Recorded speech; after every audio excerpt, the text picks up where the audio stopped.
Change is tough, and what's even more difficult than change is trying to maintain your healthy habits when you're going through change. So today I'm going to share my top tips for staying healthy while going through change in your life so that next time change comes around, you're more confident and feeling awesome about where you're at in your health journey.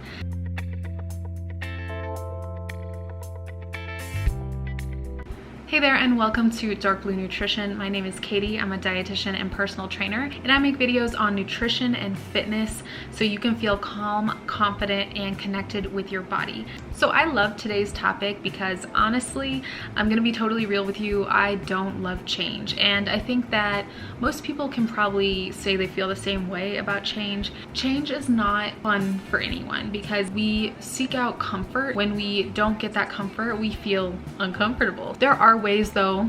Sorry, Maya is having some fun. Big girl now, if you haven't seen her since she was a kitten, but she's probably gonna be on my lap during this video.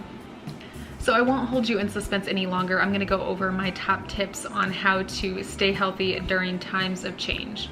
Okay, so tip number one is to keep one thing consistent in your life, at least. Maybe one or two things, but I learned this tip from a psychology podcast that I listen to regularly. It's called The Savvy Psychologist. It's an older episode, so if I can find it, I'll link it below.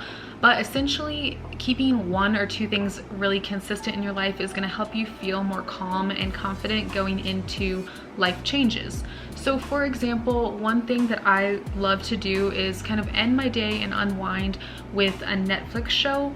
My favorite comfort show is How I Met Your Mother. It's just a show that I've seen literally probably 10 times or so, and that keeps me just in a feel-good mood. It makes me feel calm and relaxed, and I love Ted so much, and just all the characters in that show are just amazing characters, and for some reason it just is something that really calms me when I'm feeling stressed. So for example, another thing that I can say is like watching Tone It Up videos is something that relaxes me because I love both of those girls.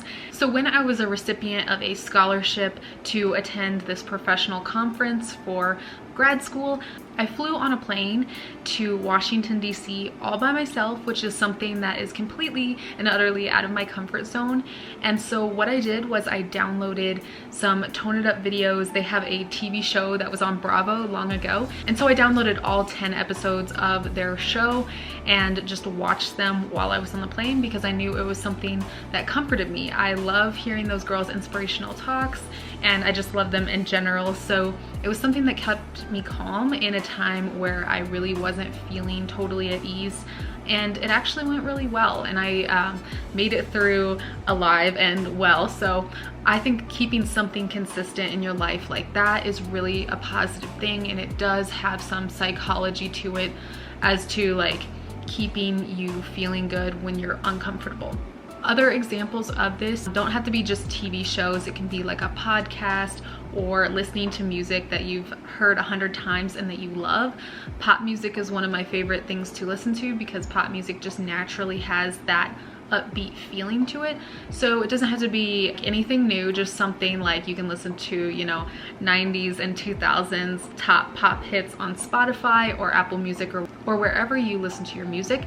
And that's something that really comforts me too. I love nostalgic music. I don't know about you. Comment below if you love listening to old music that you listened to when you were a teenager. That's something that brings me back, and it kind of fills me with some dopamine and feel-good hormones. So that's also something you can do. One last thing I will say with this tip is sticking with somewhat consistent foods that you normally eat and not trying to go too much out of your comfort zone with foods. So your stomach can kind of get off whack if you go on vacation or you move or you do anything that's kind of out of the ordinary. And so your digestive system is really going to take a hit if you try to go too far out of it, because it's having a hard enough time dealing with the stressors outside and external of you that it's going to have a really hard time to take on any extra stressors in your digestive tract. So essentially our brains really just crave consistency. So as many things as you can do that are consistent, that's really going to help you out in the long run. So tip number 2 is to find 5 to 10 minutes every day that you're going through this change to devote to self-care. So this doesn't have to be anything huge. It doesn't have to be yoga, but yoga is a great thing for relaxation. But if you have only like 5 to 10 minutes within your day, which you can make, then do something simple. So one thing that I really like to do is to use my gratitude app in my phone and just track daily what I'm grateful for, and that kind of, I feel like that grounds me and that brings me back to earth and like makes me feel grateful for everything that I have, even though I'm going through struggles and going through change. So that's one thing you can do. I'll leave a link to the gratitude app, but it's literally just called Gratitude, and you can essentially do like a daily gratitude journal, and you can type in affirmations and it'll remind you throughout your day of your affirmations that you already typed in earlier. So it's kind of fun, and it's a good way to just keep you grounded and keep you feeling grateful for everything that's around you. Another thing that you can do to keep a more zen attitude during change is to download a meditation app. There's lots of free ones out there. I have Buddhify and Tone It Up, and they have meditations in the Tone It Up app. So I do pay for the Tone It Up app. I believe it's around $12 per month or like $85 per year. And then the Buddhify app, I think it was a one-time payment of like $5 to $8. It wasn't anything too bad, at least that's when I bought it. But there are a lot of other apps out there like Calm and Headspace, and those are paid apps, but they should have some free meditations on there that you don't have to pay for, or you can just look on YouTube. So all of these things you could do within 5 to 10 minutes, and you're gonna feel a little more zen afterwards. Even if you don't want to buy any apps or add any extra apps to your phone, you should have a notes app, and something that I like to do is dedicate certain folders to certain topics, and you could do like a gratitude journal there, or you could just list out some of your anxieties. And then another thing I like to do in that notes app is to list out my anxious feelings and then try to reframe it. So that's something that I can talk about in another video more in depth, but reframing negative thoughts has really helped my anxiety personally, because a lot of what anxiety is just being in your own head. So if you're interested in me talking more about how to reframe, then comment below. So my third tip and last tip is snacks, snacks, snacks. Do not neglect the power of snacks.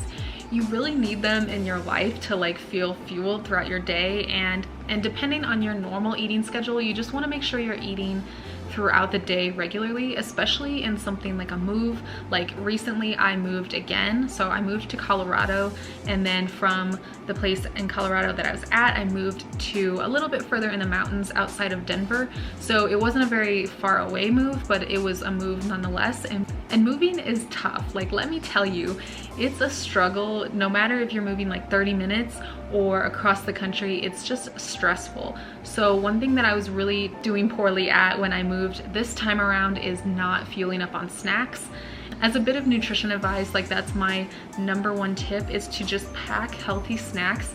They can be packaged, they can be fruit, they can be veggies like carrots and hummus, something easy that you can just snack on, and you can have an ice pack, and it's not really going to take up a whole lot of room in your bag or in your purse. That's just something that you really need to plan ahead for, because let me tell you, when you have change going on in your life, that's like the last thing you think about. Even me, who thinks about food, like, you know, often as a dietitian in a healthy way, but like I think about food a lot and I plan ahead a lot, and that's something that I neglected to do, even being myself. So that's something I'd recommend. I do have a video on some of my favorite snacks, so I'll link that below if you want some ideas. But typically I'd say like non-perishable foods, I like trail mix and nuts and skinny dipped almonds. If you want bars, I love Perfect bars, and you know, Cliff bars if you need a little bit more of a dense calorie dense meal or snack. And I do love Tone It Up bars and Tone It Up protein bites. Those are good, and just a pinch if you want a little treat. And obviously other things like fruit, apples, oranges, and bananas and clementines are really easy to take with you. So those are just a few things off the top of my head, but I will have more future videos on grocery hauls and snacks that I love and stuff like that. So just make sure to look in the description box, and I will link to all those, and just turn on the notification bells for future videos, and you will see those coming soon.